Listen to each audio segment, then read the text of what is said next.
Hay que decir que sobre la situación de derechos humanos en el país, la Comisión Interamericana de Derechos Humanos, junto con la Relatoría para la Libertad de Expresión, manifestaron su condena a lo que describieron como prácticas de violencia institucional. Reprobaron las prácticas de represión violenta, las detenciones arbitrarias y la persecución política en el marco de la crisis política tras las elecciones del 28 de julio. Señalaron que el régimen siembra terror para silenciar a la ciudadanía y perpetuarse en el poder, y pidieron al gobierno venezolano cesar las prácticas violatorias de derechos humanos, restablecer el orden democrático y el Estado de Derecho. Según la organización no gubernamental Foro Penal, hasta el 13 de agosto se han registrado 1.393 arrestos vinculados con la situación política. CNN contactó a la Fiscalía General de Venezuela para obtener comentarios, sin respuesta hasta el momento. Y como le decía, para algunos expertos, la cita en Santo Domingo en unas horas este viernes será una importante oportunidad para que líderes de nuestra región envíen un mensaje inequívoco sobre Venezuela. De ello nos habló Santiago Cantón, secretario general de la Comisión Internacional de Juristas, presidente del panel de expertos de la OEA sobre crímenes de lesa humanidad de Santiago, por supuesto que hay una enorme expectativa por lo que va a ocurrir el día de mañana en Santo Domingo, cuando tú sabes se van a dar cita a presidentes y cancilleres. Y dices tú que ellos deben mandar un mensaje inequívoco en relación con la crisis, con lo que se está viviendo en Venezuela. ¿Qué es para ti un mensaje inequívoco? ¿Qué deben decir?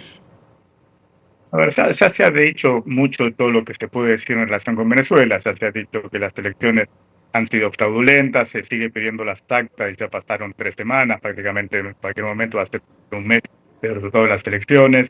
Se pide que se vayan, ha habido pronunciamientos de todos los sectores de la sociedad civil y de países y de organizaciones internacionales. Ya se ha hecho todo. Entonces, ¿qué es lo que falta? Hay una pieza que todavía no ha tenido un rol clave y lo debe tener, a mi entender, y es la Corte Penal Internacional, en particular la Fiscalía de la Corte Penal Internacional, que tiene un proceso contra Venezuela en una etapa de la investigación en la que ya podría empezar a imputar a posibles responsables de crímenes de lesa humanidad.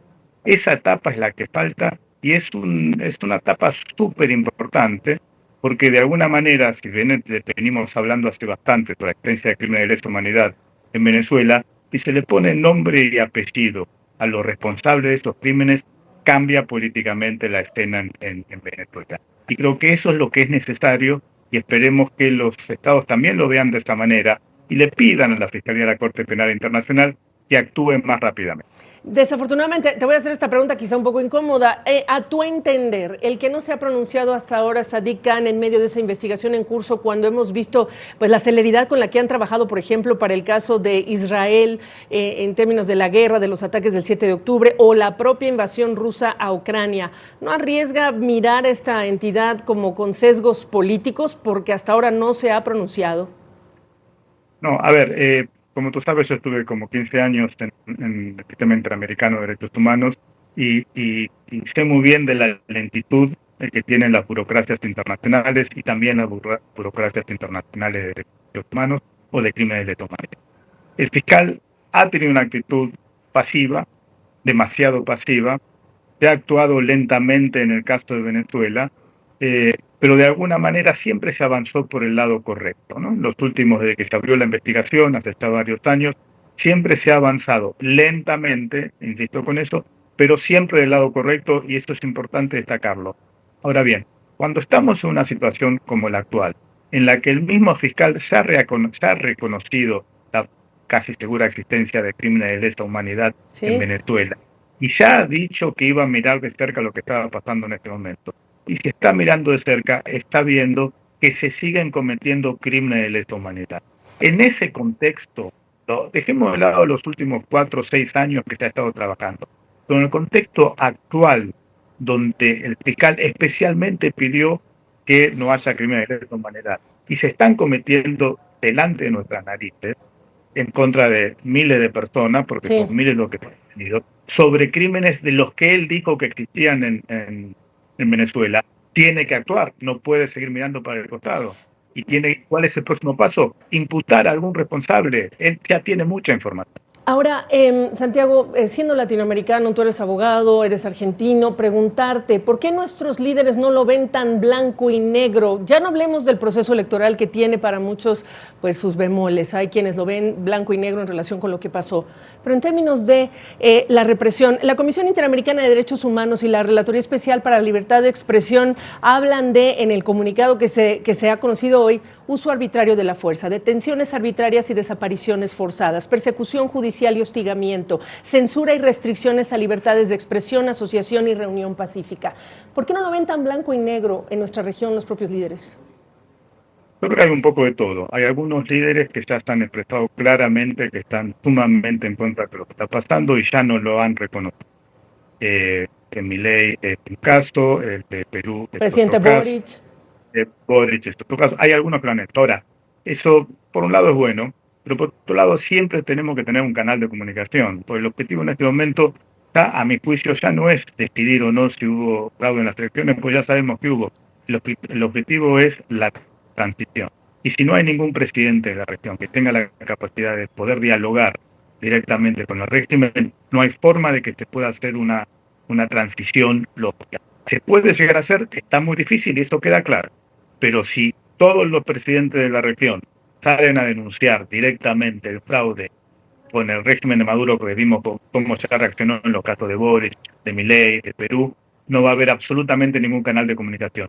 Y eso es lo que hay que tratar de mantener. Y eso es lo que en principio está haciendo Brasil, más allá de las quejas que puede recibir, sobre todo la última de proponer una nueva elección. Pero la posibilidad de diálogo es importante porque no hay otros sectores, los otros ¿quiénes son los otros que pueden dialogar? Sí. Rusia, Irán, Nicaragua y Cuba. Y no queremos que dialogue. Mi última pregunta, nuevamente, dejemos un segundo al lado la elección. Hablemos de lo que ha sucedido después del 28 de julio con esta descripción de represión que se ha dado.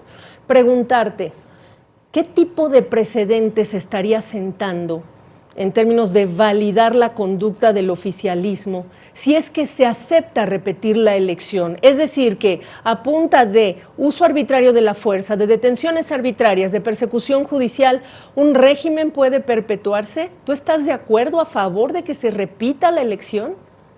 De ninguna manera, es una de las cosas más absurdas que escuché. No recuerdo ningún precedente de esta naturaleza. Lo único en las cuales yo participé relacionado, no tiene para nada mucho que ver con lo que está pasando ahora en Venezuela, pero sucedió algo parecido en República Dominicana en el 94, donde hubo un acuerdo para que el periodo fuera solamente de 2 años y luego nuevas elecciones.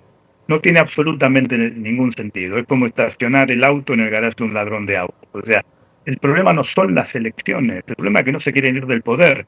¿Qué garantía hay de que si hay nuevas elecciones, por más que se ganen 60-30, se van a ir del poder? Ninguna, porque el problema que tienen no es las elecciones, es no se quieren ir. Por lo tanto, no tiene absolutamente ninguna lógica. Y por otro lado, de un precedente tremendo. Habría que preguntarle a Biden, que aparentemente lo dijo, pero hay que ver si no hay alguna corrección. Sí. Dijo que estaba de acuerdo. ¿Qué opinaría él si Trump no estuviese, que Trump, que no se quería ir, no hubiese ido? Hubiese ido a una nueva elección, por supuesto. Bueno, y de algunos otros líderes que han tenido elecciones muy disputadas, ¿no? Se hable, por ejemplo, el presidente mexicano. Santiago, te agradezco la oportunidad de tu perspectiva.